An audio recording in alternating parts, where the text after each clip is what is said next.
Kia ora and welcome to the Niggly Niche Cast. I am the Diggity Doodah Doc, Mr. Slippers in the studio here to talk rugby league matters. We got Aotearoa Warriors taking on Penrith Panthers.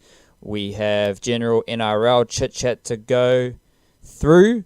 We have reserve grade footy. We got Warriors reserve grade footy. Plenty of rugby league matters for me to spin some yarns about. I'm here on my lonesome, so if you're enjoying rugby league, if you like rugby league, if you like the Warriors, listen up. And if you are listening, give us some feedback. Tell us where you're listening from.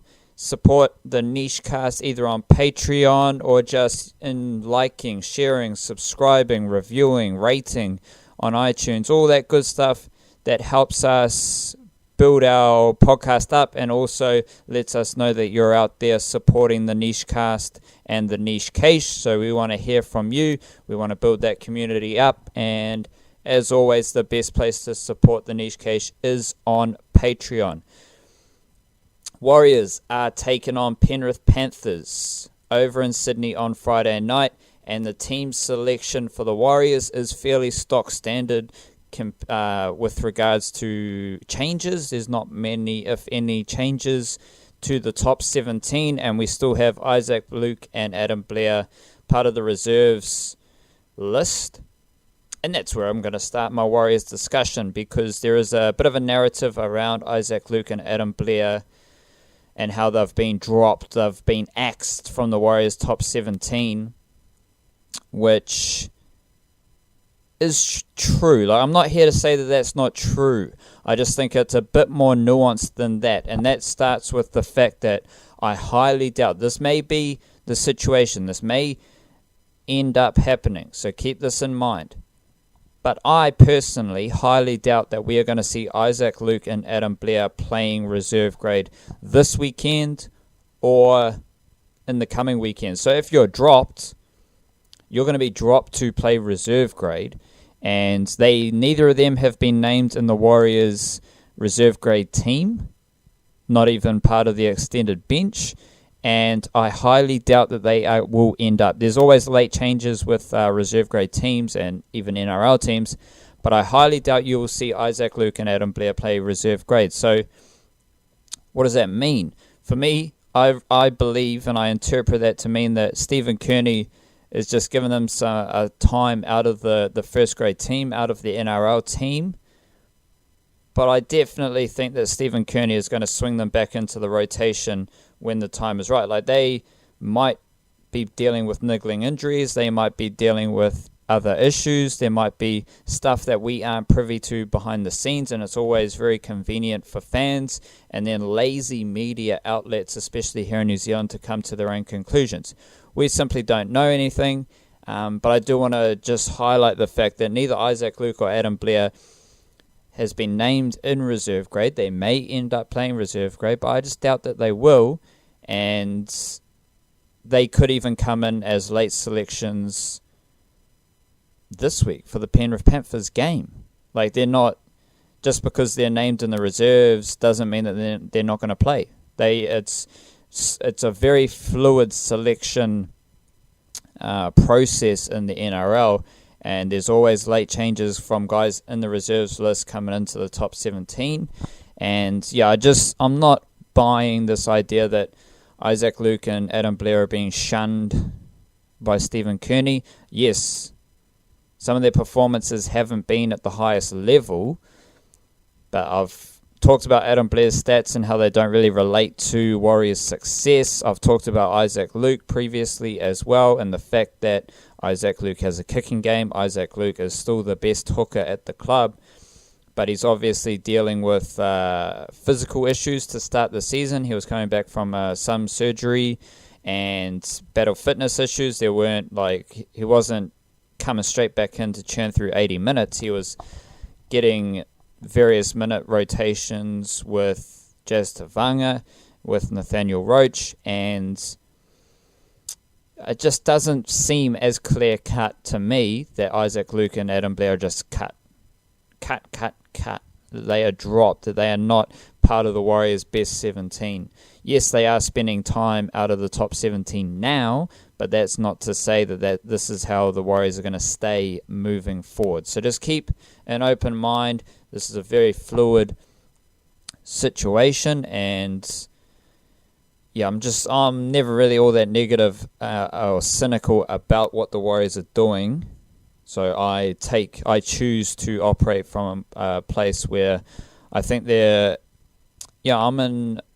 I'm more favourable to Issac Luke and Adam Blair than many people are out there. And even if they do not play against this Penrith Panthers team, the Warriors, I think, are in a very strong position to get the win over the Penrith Panthers. But in saying that, it is a game.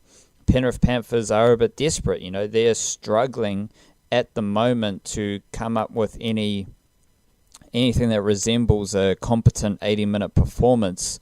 And this may be the week that they turn it on and turn it on hot. And the Warriors may struggle with that. So this is on the one hand, you can say the Warriors should be favourites heading into this game. They're travelling along okay after a good win last week. Penrith Panthers are struggling. The Warriors should win this game. But the Panthers are at home. The Panthers need to sort their shit out pretty quickly. They need to get some wins on the board.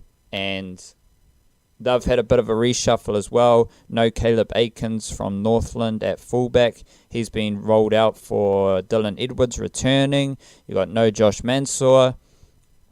And you've got Sione Katoa coming to the starting team. So a couple of Kiwi NRL moves there that I'll touch on later. But Panthers are still going to be pretty good, and they're a bit refreshed. You've got a halves combination, lots of noise around James Maloney at the moment and his future, but they need to start playing well pretty quickly if they want to be in the State of Origin mix. So it's a little niggly contest for the Aotearoa Warriors in the sense that the feeling is that they should win, but it's either going to be like a real impressive Warriors win and the Panthers suck, or the Panthers are going to come out hard, and then it's a case of how the Warriors respond to Penrith Panthers coming out hard and going hundies for the win. Ultimately, I'm most interested in how the Warriors respond to this game. But by that, this is a complicated thing to say, but by that I mean like respond to the situation that is in front of them.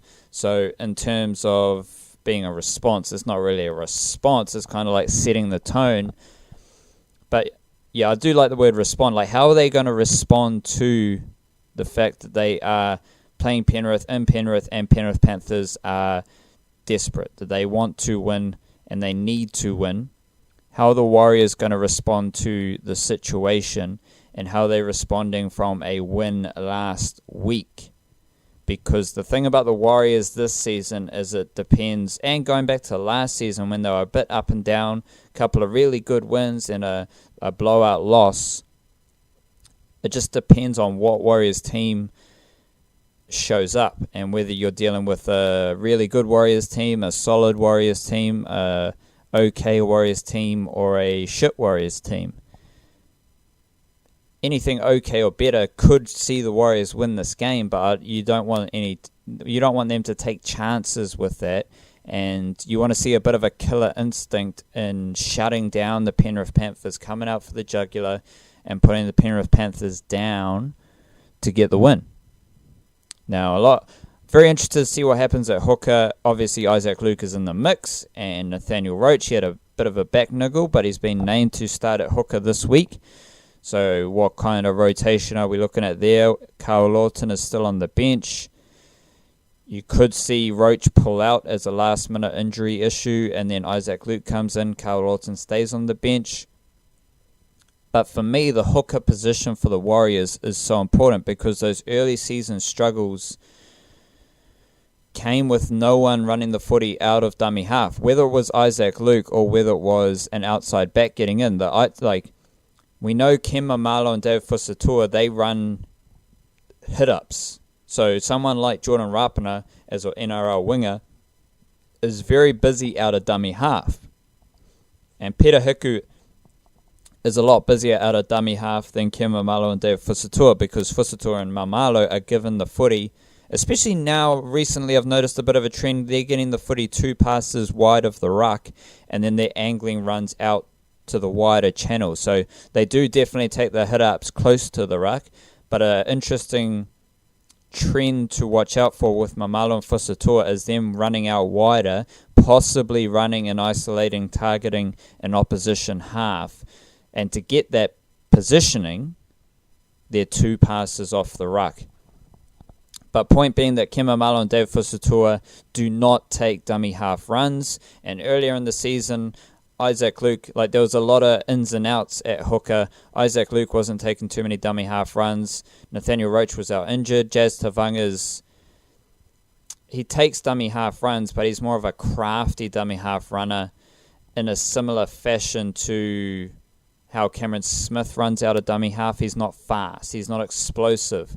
But he's going to lure defenders in and then pass the footy or offload or just set up a backline motion by getting 5 steps out of dummy half.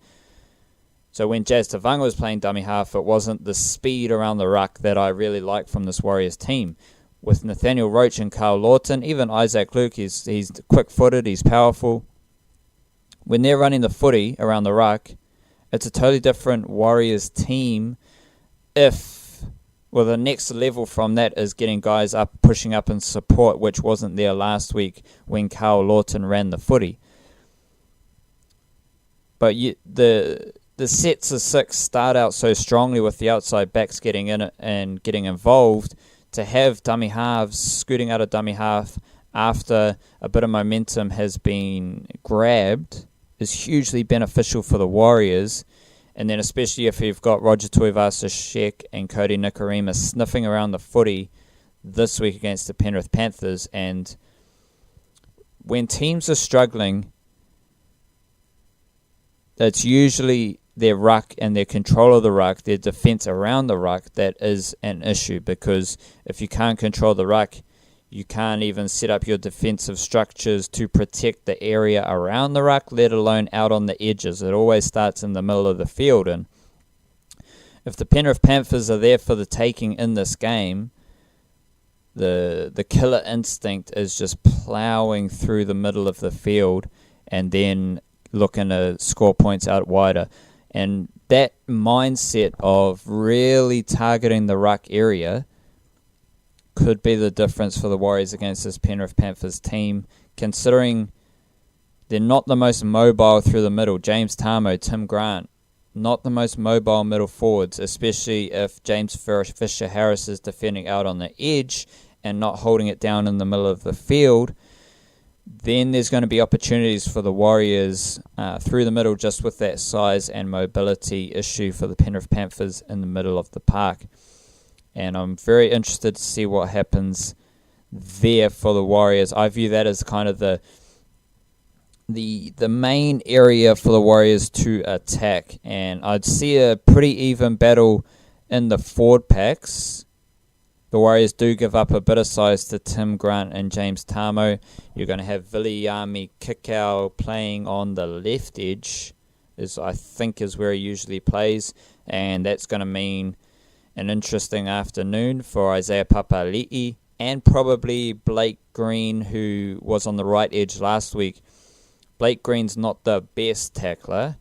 He's not super duper awesome in terms of wrapping folks up, and I think, let me just check the average missed tackles here, because remember last week Cody Nikorima was Mr. Missed Tackles. Mr.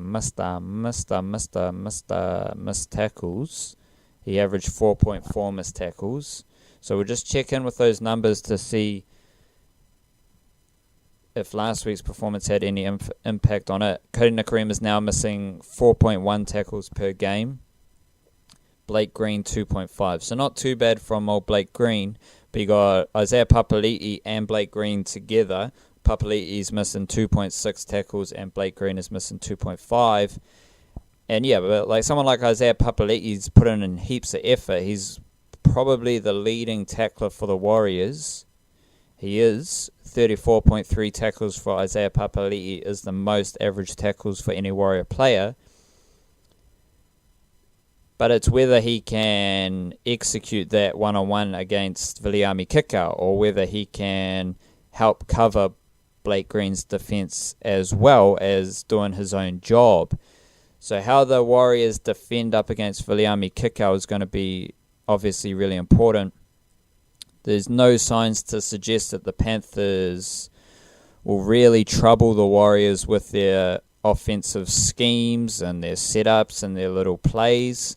Haven't seen too much of the Panthers, so I don't know too much of their tendencies. But they don't seem to be a team that's going to really target an aspect of the Warriors. Like, there's just, I don't know where the Penrith Panthers will look to do it, because their strengths aren't super duper strengths and the Warriors' weaknesses aren't super duper weaknesses. Like, the Panthers are definitely a team who give the ball to Viliami Kikau and just ask him to create. There's not a whole lot of motion. There's not a whole lot of players zigging and zagging and decoys running this way and that, especially with a few changes at fullback. Caleb Aikens, now you got Dylan Edwards. Neither of them is like a super clinical, classy fullback, so that takes an extra pair of hands perhaps out of the equation. So from a Warriors perspective, there's nothing scary other than Kikau about the Penrith Panthers attack, which raises the opportunity for the Warriors to showcase their defense, which we saw signs of impressive defense against the St. George Illawarra Dragons last week, with how the Warriors really compacted the middle of the field in the second half, and then anytime the Dragons went wide, they just slid wide and ran them over the sideline. Same thing this week. The Penrith Panthers have Sione Katoa starting a hooker, Jahrome Hughes coming off the bench. That's not one of the best, most dangerous hooking rotations in the NRL. So that threat isn't quite there. So that is good news for the Warriors and how they go about. I just want to see if the Warriors can establish that defensive game and restrict the Penrith Panthers' points and opportunities, and then go about scoring their own tries, scoring their own points. Because we saw last week, if the Warriors have 90% of the 90% completion rate, later in the game they can do things, and especially if they settle into their game plan of tiring the other team out, keeping the footy in play, playing fast and hard. There is benefits to be had later on, but you need to complete at 91% as they did last week. And I may have talked about a whole lot about this last week, and so I don't want to repeat it too much, but I think the same theory applies in this game against the Penrith Panthers based on the lack of X-factor, lack of genuine threats or multiple threats across the park from the Penrith Panthers.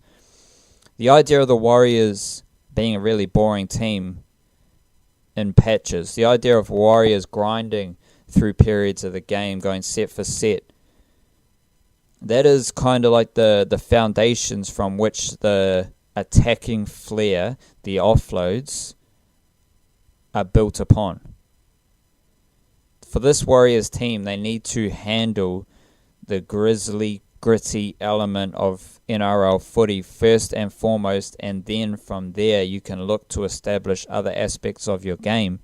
But the issue for the Warriors so far this season, most notably, is when the energy, the enthusiasm, the willingness, the execution to go set for set with the opposition and grind away, 20 minutes of hard work to then score one try after that, maybe. Or even just confidence to do that, because maybe the confidence that the Warriors could do that wasn't there. Maybe that's a factor as well. What I'm saying is that the Warriors have a very core, basic element to their game that needs to be established before you can do anything else. And there's a high possibility that they will be able to do that against this Penrith Panthers team. And based on where the Penrith Panthers are coming from, if the Warriors are limiting the Penrith Panthers' opportunities, if they are forcing the Panthers to come off their own try line repetitively, and they are running the Penrith Panthers around with offloads and passing and, speed around the ruck, there will be a drop-off from the Penrith Panthers. I don't think you're going to see this Penrith Panthers team hang in there until the 70th minute and then explode. I think you're going to see this Penrith Panthers team show up eager, enthusiastic, and then if the Warriors can grind them out, there will be points to be scored later on. Obviously, this is like a best-case scenario for the Warriors, and I'm a wee bit cautious because it's a game they could very much easily lose. But that's just my feeling about the Warriors, is that if everyone in that 17 comes into the game with the mindset of establishing the grind, keeping the ball in play, forcing their opposition to work harder, which means for yourself completing your sets and getting to a good kick, that's all beneficial for the Warriors, because the Warriors play with a certain ball movement and a certain speed and a certain level of footwork that is perfectly aligned with opposition fatigue. But if you're coming up against a team that hasn't had to work hard for anything, then the attack starts to look a bit clunky and mundane, which it has for most of this season. And now we've got Cody Nikorima, so you got a bit more speed out on the edges as well. You got a bit more class. Would like to see a few more repeat sets from the Warriors. Let me just check if they had any repeat sets last week, because Cody Nikorima didn't do any kicking. I do know that. Blake Green did all the kicking, and it's going to be very hard to get repeat sets if one player has 15 kicks and the other playmakers don't have many kicks at all. You need to have variety in your kicking game to get those repeat sets, and that's all part of building pressure and forcing your opposition to make their own plays and then defend your plays with under fatigue. So there were 2 forced dropouts from the Warriors, from the Dragons, forced by the Warriors last week. So that's good. Couple of repeat sets. Ideally, you want that up around 3 or 4 to be able to build the pressure against Penrith Panthers. But I am optimistic. Penrith Panthers over in Sydney. Good chance for the Warriors to build on last week. And I view this as putting the layers on top of layers. Whether you want to talk about a cake, whether you want to talk about foundations in a house, however you want to describe it, this Warriors team needs to add a layer on top of what happened last week and really do their best endeavour to show up with another good show up with a good attitude again, show up with a desire to go about their core fundamentals to their game, knowing that it worked last week. Confidence from last week should flow into this week with how the Warriors are playing their footy under Stephen Kearney. In terms of Warriors reserve grade, we have no Issac Luke, no Adam Blair. We have Hayes Perham at fullback, Adam Pompey and Setu Tu are your wingers, Tane Milne, Solomon Akata centres, Adam Kieran, Chanel Harris-Tavita are your halves, Chris Sate, Sam Lasone starting at prop, Jackson Frey is at lock, Sean Mullaney is at hooker, Blake Ashford, Levaha Pulu are your edge forwards, Philip Makatoa, Tom Ale, Adam Tuamavave, Gerard and Paul Turner are on your bench. You've also got Cole Awaka and Clayton Williams in the reserves list. So just coming at you hard and fast. They are up against Penrith Panthers as well. Coming at you hard and fast with Warriors reserve grade stuff here. It's very interesting to see Sean Mullaney in at hooker. Sean Mullaney has been starting at hooker in the Jersey Flegg team. Came from the North Queensland Cowboys over summer. He was the Junior Kiwis hooker last year, so he is still under 20s eligible this year as he's been playing Jersey Flegg. Now he's starting at hooker in reserve grade. He did start there a few weeks ago, but he's starting there at hooker for this game, and there is no other hooker in that 19. In that group of 19, there's no other hooker. Oh, there's Paul Turner, on the bench. He's more of a halves fullback, but he could do a job at hooker. So I expect Sean Mullaney to play 80 minutes at hooker there. Jackson Frey is another interesting Warriors prospect. Came from the Roosters. Very tall, so I like that body shape. I like the variety in the body shape. And he's starting at lock. He did start at prop a few weeks ago, had a massive game. He's had a couple of very good games since making his Warriors debut in reserve grade. Was battling injury for the early part of the season. Now he's starting at lock, and got a fairly interesting middle there with Frey, Lasone, and Chris Sate. Philip Makatoa and Tom Ale are also Jersey Flegg, so is Paul Turner. So the bench, you've got 3 Jersey Flegg players coming up to do a job in reserve grade. Makatoa and Tom Ale have been swapping and changing between reserve grade and Jersey Flegg. Other than that, you've got... I'm just happy... This spine is quite interesting. Hayes Perham at fullback, Adam Kieran, Chanel Harris-Tavita on the halves, Sean Mullaney at hooker with Paul Turner the utility. Hayes Perham, Chanel Harris-Tavita and Paul Turner are all Warriors born and bred. Like, they've come through the Warriors system. I think Paul Turner might have spent time in Australia, but then he came back to the Warriors. But apart from Adam Kieran, they're all Kiwi. They're all, Kiwi Polynesian or Kiwi Māori. So that's exciting. Like, there's young playmakers there. There's young spine members. Hayes Perham, Chanel Harris-Tavita, Sean Mullaney, Paul Turner. Like, that just feels good. That just feels good and wholesome as a Warriors fan. That's your group doing a job in reserve grade, as well as Adam Kieran, who is a prospect that the Warriors seem to like. So, but yeah, very interesting to see what happens there coming up against Penrith Panthers. No Jersey Flegg this week. You've got a magic round in the New South Wales reserve grade, so you've got a couple of stadiums hosting games. I will slide into NRL discussion, then we'll swing back to reserve grade. Melbourne Storm versus West Tigers. No Jahrome Hughes for the Melbourne Storm, and I'm very interested to see what happens here because Ryan Pappenheisen is starting at fullback for the Storm. He's a very good young talent for the Storm. And considering that Jahrome Hughes won the fullback spot off Scott Drinkwater when Drinkwater suffered a season-ending injury early in the season but prior to the season starting, Jahrome Hughes was trying to get a look in. And the stars aligned for him to start the season at fullback. Now he's out. Pappenheisen, I think Hughes had a head knock. Pappenheisen starts at fullback, so is Jahrome Hughes going to get back in this Melbourne Storm 17? That's the interesting thing. He's a gun. I love Jahrome Hughes, but Pappenheisen does pretty well as also.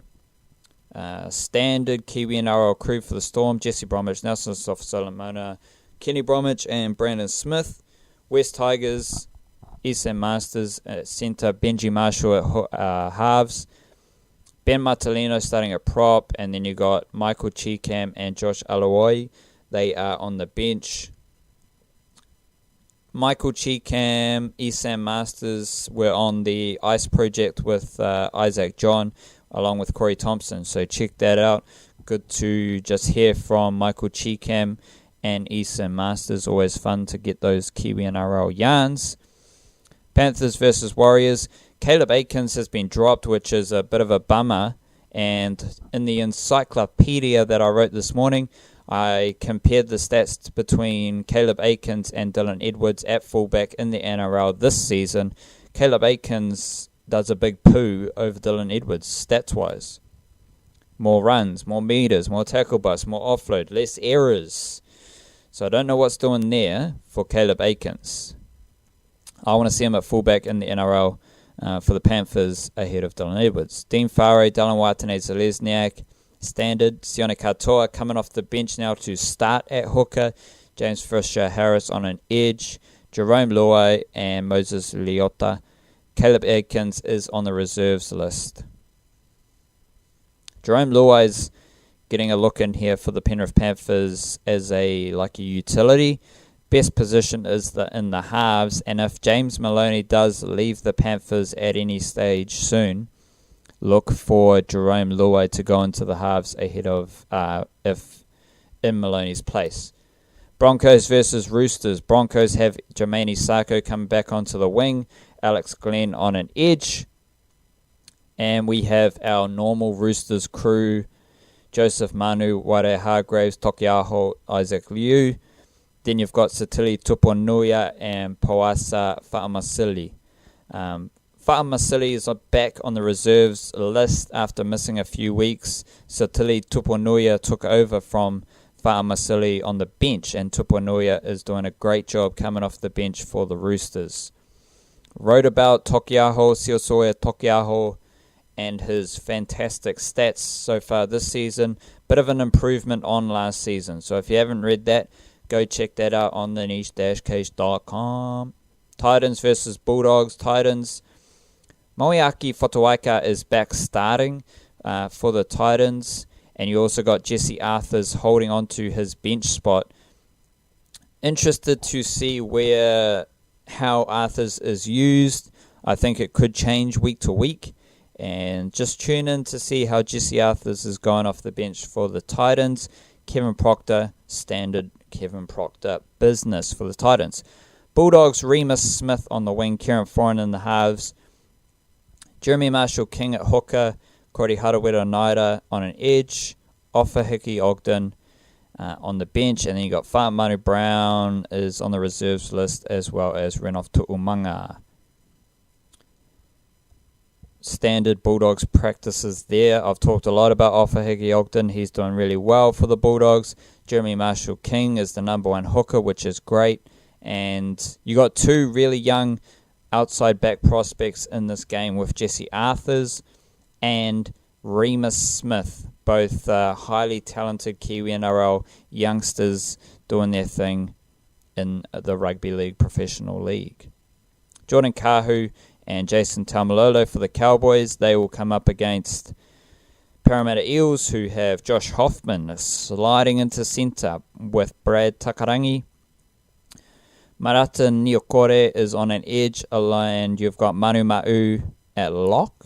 Penny Terapo coming off the bench, and Matt McCorrick's on the extended reserves list. Interesting here is the Battle of the Tongans. Tokos, you got Jason Taumalolo and Manu Ma'u, both named in number 13 jerseys. How Manu Ma'u goes about stopping Jason Taumalolo will be very interesting. The Rabbitohs made Taumalolo take, I think it was 32 tackles, and compared to the 20 tackles he took last week before Magic Round, when Jason Taumalolo is averaging or making 20 tackles, he's very efficient with his ball carrying. He easily gets up around the 10 meter per run mark, let alone averaging 11 meters per run. Suddenly last week, Taumalolo was making 32 tackles, and I think he was less than 10 meters per run. He was like 9.5 or something. So if you want to slow down Jason Taumalolo, you've got to get him making 30, 35 tackles per game. Raiders versus Rabbitohs. Raiders have Shans Nickel-Klokstad at fullback, Bailey Simonson on the wing, and then you got Havili and Soliola. They are on the bench as per usual. Mawini Hiroti makes his first appearance for the Rabbitohs this season. He is out on the wing for the Rabbitohs. He's a young lad from the Taranaki region. Very exciting prospect. I think he is ranked fairly highly. I think he's leading reserve grade in New South Wales for points because he kicks a lot of goals. And he is 5th in tackle bust. So a little note here on the reserve grade stats. Greg Leosio is first in tackle bus. Morgan Harper is third. Alfred Smalley is fourth. Mawane Haroti is fifth in reserve grade tackle bus in New South Wales. That means 4 of the 5 leading tackle busters are Kiwi NRL reserve graders. Couple names to watch out for perhaps as we move into the Kiwi NRL takeover. Dragons versus Knights. Dragons only have Jordan Pereira holding it down. The Knights have Sean Kenny-Dow, Danny Levi, Herman Esa and James Gavey, Mason Lino on the bench. Not much to talk about there. Then you have Sharks versus Seagulls, and Sharks have Britton Nikora, Sosaya Feki on a wing, and Braden Hamlin-Uele coming off the bench. Seagulls have you got Marty Tapau holding it down. Braden Hamlin-Uele he got like over 50 minutes last week. Don't expect that workload from him this week because Matt Pryor and Andrew Fafita will be playing greater minutes. They only played a couple minutes due to injury last week. But Braden Hamlin-Uele did a great job with those bigger minutes. He was productive, pretty efficient as well, and he's one to watch out for coming off the bench for the Sharks. We'll take a quick squiz. I won't dwell too much in reserve grade because there's not much doing. In New South Wales, you've got Bulldogs versus Magpies. Who cares? Warriors versus Panthers. Caleb Aikens is starting at fullback for the Panthers reserve grade team. And Brad Abbey, he's starting at fullback for the Mounties team. They're playing up against the Rabbitohs. Brad Abbey is falling out of favour there with the Canberra Raiders. He's an interesting victim of the Shans Nickel-Klokstad arrival at the Raiders because Brad Abbey was starting at fullback last season in different moments, and then suddenly Nickel-Klokstad arrives. He's starting fullback. Brad Abbey, don't know where he goes. Don't know what Brad Abbey does moving forward in terms of being a professional rugby league player. North Sydney Bears versus another Magpies team. You got heaps of Magpies teams. Parramatta Eels. I think Hayes Dunster's a Kiwi NRL name that I should know more about, but they have Greg Leolesio on the wing. I'm waiting for Greg Leolesio to make his NRL debut for the Parramatta Eels. It can't come soon enough. There is a video on YouTube of Leolesio literally breaking the ankle of Ryan Pappenhausen, who is now with the Melbourne Storm. Newtown Jets versus Blacktown Seagulls. Newtown Jets have a guy, Jackson Ferris, who is from the Manawatu region. He was a junior Kiwis centre last season with the Cronulla Sharks. He's one to keep an eye on. He'll line up against... You're going to have an all Kiwi NRL reserve grade battle in this game because you got Jackson Ferris and Ronaldo Mulatalo. Ronaldo Mulatalo made his debut with the Sharks a few weeks ago. He's from Otara and Ellerslie Eagles. I think he's represented Queensland in age group footy as well. They are coming up against Dane Okafalau, who is a former junior Kiwi, and Alfred Smalley, who is the brother of, I think it's Issac Smalley, who plays for the Kiwi Ferns and the Warriors women's team. They are from Otahu, off the top of my head. Dragons versus Knights. Yeah, who cares about that? We'll just stroll into Queensland. I'm up in Queensland. I keep it really succinct, and I'm going to just say these names every week so you can get familiar with these Kiwi NRL prospects. Obviously, when I'm talking about reserve grade competitions, there are heaps of reserve grade Kiwi NRL players. Heaps and heaps and heaps. I don't say all the names because that's tiring and yeah, it's just way too much time. But these names in Queensland, these are really important names that you will see come into the NRL in the next 18 to 24 months. I guarantee it. East Tigers versus Tweed Head Seagulls. None of the young Kiwi NRL forwards are in there. North Devils, though, versus Mackay Cutters. Mackay Cutters have Emery Perry starting at prop. He is with the Cowboys. He will add value to the Cowboys in the coming seasons. Jordan Ricky has moved from under-20s footy up in Queensland to reserve grade. He is signed with the Brisbane Broncos. He is coming off the bench for North's Devils. Jordan Ricky and Emery Perry. Need to remember those names. Northern Pride versus Burleigh Bears. Northern Pride. Peter Holler. Maris Saints Jr. I think he's Tongan as well. He is with the Cowboys. He is an absolute beast. Starting at lock for the Northern Pride. So we have Jordan Ricky. We have Emery Perry. And we have Peter Holler. I'm waiting for Peter Holler and Emery Perry to move into the Cowboys team at some stage soon. Then we have, also interesting with South Logan Magpies, we have Rory Ferguson. He is another South Islander who is signed to the Brisbane Broncos. He is from the deep south. I think he's from like the Southland, like souther, more souther than Otago. Signed with the Broncos. He is on the bench for the Magpies, South Logan Magpies. And then you also have... Let me just find... There's got to be one more. That's it. So you got Rory Ferguson and Jordan Ricky. They are with the Broncos. You got Peter Holler and Emery Perry. They are with the Cowboys. And you also have... Who was the last one? Else was there? Peter Holler, Jordan Ricky, Emery Perry... Yeah, those are the names you need to remember moving forward up in Queensland.